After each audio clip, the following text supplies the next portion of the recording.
Fala galerinha, tudo bom com vocês? Hoje eu quero falar um pouquinho só sobre as propriedades periódicas, tá?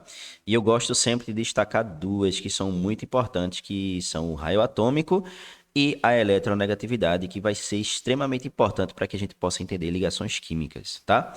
Então, pessoal, o que são propriedades periódicas? São aquelas que, à medida que o número atômico aumenta, assumem valores crescentes ou decrescentes em cada período, ou seja, repetem-se periodicamente. De uma forma bem simples, pessoal, as propriedades periódicas são as propriedades que se repetem em um período ou em um grupo da tabela periódica, tá? Então, o nome periódico vem de repetição, então são propriedades que se repetem. Então, a primeira propriedade que eu quero falar para vocês é uma propriedade muito importante para que a gente possa entender, inclusive, a força de um elemento, vamos dizer assim. Porque o raio atômico, o tamanho do átomo, é a distância que vai do núcleo do átomo até o seu elétron mais externo. Então, eu tenho aqui o raio, então no caso o raio atômico desse átomo aqui seria do núcleo até o elétron mais externo, levando em consideração que esse átomo aqui, que é fictício, ele só tem duas camadas, tá? Só que aí, pessoal, o que é que acontece? Ó, eu vou tentar fazer um esquema rapidinho aqui para que a gente possa entender. Deixa eu pegar uma caneta aqui, vamos ver se vai ficar bonitinho. Imagina que eu tenho um átomo aqui, tá? Que essa parte que eu estou desenhando aqui é o núcleo. Eu vou desenhar aqui a primeira camada, vou desenhar aqui a segunda camada, vou desenhar aqui a terceira camada. Ah, ficou um pouquinho troncho, mas a gente vai conseguir entender. Vou desenhar aqui a terceira camada desse átomo. Só um momentinho que tá dando uma travadinha. Muito bom, terceira camada. Ficou horrível, mas tudo pela educação. Vamos embora. E eu vou desenhar um outro átomo aqui, também vou tentar desenhar também com três camadas. Então aqui eu tenho o núcleo do átomo, vou chamar isso aqui de A. Vou chamar isso aqui de B. Pessoal, eu estou escrevendo com o mouse, tá, gente? Então me perdoem que vai ficar assim uma coisa não tão bonita, mas a gente vai conseguir entender. O legal é esse. Pessoal, olha só. Eu desenhei dois átomos, tá? Vocês conseguem perceber o seguinte, que esse átomo, vamos chamar de átomo 1, deixa eu mudar a cor da caneta aqui. Esse átomo 1, ele tem um raio atômico que parte do núcleo, vamos supor que eu tenho um elétron externo aqui, até o elétron mais externo. Esse átomo 2 também vai ter um raio atômico. Se eu comparar o raio atômico de A e o raio atômico de B, eu vou perceber que o raio atômico de B, mesmo os dois tendo três camadas, o raio atômico de B é menor. E essa diferença, ela impacta justamente, eu gosto de chamar da força do átomo. Sabe por quê, pessoal? Olha só. Imagina a seguinte situação. Eu tenho no núcleo algo positivo. Eu tenho aqui na eletrosfera algo negativo, que é o elétron. Então, entre o núcleo e o elétron, existe essa distância entre eles, mas que essa distância provoca uma força de atração do elétron para com o núcleo. A mesma coisa acontece no átomo B. O átomo B eu tenho um núcleo positivo aqui, eu tenho um elétron negativo aqui, e eles têm entre si uma força de atração. Veja que coisa interessante, pessoal. Esse elétron do átomo A, isso porque eu desenhei com três camadas, pode ter até sete, tá?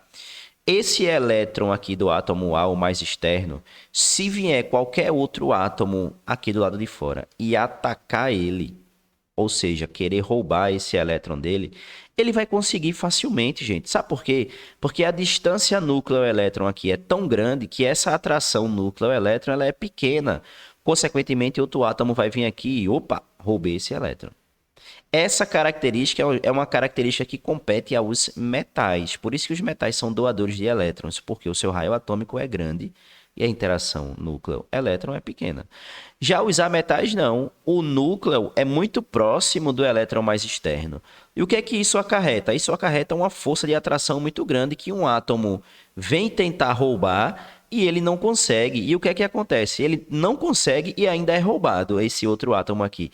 Porque esse átomo B, a força de atração em núcleo elétron é tão grande que ele não permite que esse elétron saia. E, em contrapartida, ele ainda rouba o átomo, o elétron desse outro átomo que veio aqui atacar eles. Então, pessoal, entender o raio atômico é muito importante para que a gente possa entender a ligação química, tá? Aí, ó, na tabela periódica, como é que o raio atômico ele cresce?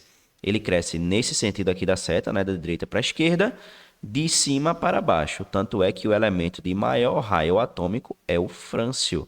O frâncio é o elemento de maior raio atômico? É, e vamos dizer assim, ele é o elemento mais fraco de todos, é o elemento que perde para todo mundo, dá o seu elétron a todo mundo. Tá certo?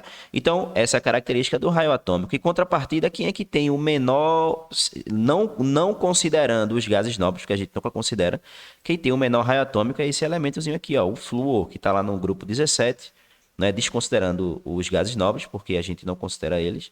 Então, o flúor é o menor raio atômico e o frâncio é o maior raio atômico, tá bom?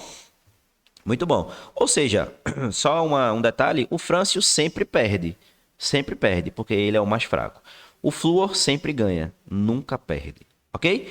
Segunda propriedade, que ela é inversa à propriedade do raio atômico, é a eletronegatividade, que é a força de atração exercida sobre os elétrons de uma ligação. Ou seja, pessoal, eu gosto de dizer que a eletronegatividade é a força do átomo, tá? Ou seja, é a força que o átomo tem de ir ali, opa, roubei o elétron do outro elemento. Só que veja que interessante, a eletronegatividade é justamente o contrário do raio atômico, né? Porque o raio atômico é a setinha para cá, da direita para a esquerda e para baixo. Isso é o raio atômico. A eletronegatividade não, é a seta da esquerda para a direita, de baixo para cima, de forma que o elemento que eu vou dizer assim é o mais forte, é o cara mais durão da tabela periódica, é o flúor. E o cara mais fraco da tabela periódica é o frâncio, tá bom? Então, pessoal, essas duas propriedades são duas propriedades importantíssimas que a gente pode entender uma série de conceitos da tabela periódica. Existem outras propriedades? Sim, tá? Existem outras propriedades que a gente pode aprender, como, por exemplo, energia de ionização, é a energia necessária para remover um elétron, um ou mais elétrons de um átomo isolado no estado gasoso. Olha o detalhe, no estado gasoso, tá certo? Isso aqui não está falando de qualquer estado físico da matéria, não. Somente no estado gasoso, tá bom? E a energia de ionização, ela cresce exatamente igual à eletronegatividade, tá bom? São propriedades que têm a definição diferente, mas o crescimento é igual na tabela periódica, ok? Olha a energia de ionização, como é que ela aumenta. A afinidade eletrônica, que é a energia liberada quando um átomo isolado no estado gasoso captura um elétron, tá bom? Ou eletroafinidade, tá certo, pessoal? Vamos seguindo. Afinidade eletrônica, eletroafinidade, né? Essa propriedade ela tem uma propriedade oposta.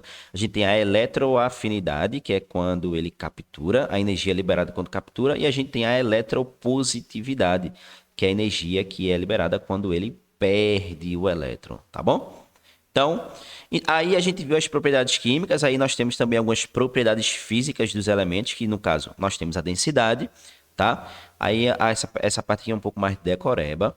A densidade ela cresce a densidade ela cresce para baixo na tabela periódica e para os centros do átomo, tá bom? Da tabela periódica do átomo não, para baixo e para o centro do átomo. Vamos passando aqui, então temos algumas observações. Eu quero chegar no resumo final para que a gente possa entender. A ponto de fusão e ponto de ebulição cresce parecido com a densidade, a diferença é que nos metais ele é para cima, na parte dos metais, né? Família 1A e 2A. Pronto, essa parte eu queria chegar, pessoal. Para uma prova de vestibular, por exemplo, nós precisamos memorizar essa parte do slide. Então, dá uma pausa aí rapidinho. Dá uma memorizada nesses slides. Porque esses slides, essa parte do slide aqui é um resumão do que tu vai ter aí em propriedades periódicas, tá bom? Então, olha só o que é que acontece. Raio atômico, eletropositividade e reatividade para a esquerda e para baixo. Potencial de ionização, eletronegatividade e a reatividade também, no caso dos ametais, para cima e para a direita, no caso, né? Aí nós temos densidade, volume atômico, pontos de fusão e ebulição. Então, aqui a gente vai ter um tipo de questão que a gente precisa memorizar de fato esse desenho da tabela periódica, tá? Nos próximos vídeos aí vocês podem ver um pouco mais sobre questões de tabela periódica que nós vamos resolver. Então, muito obrigado pela atenção de vocês. Espero que vocês tenham gostado dessa nossa aula de propriedades periódicas e até mais. Tchau, tchau.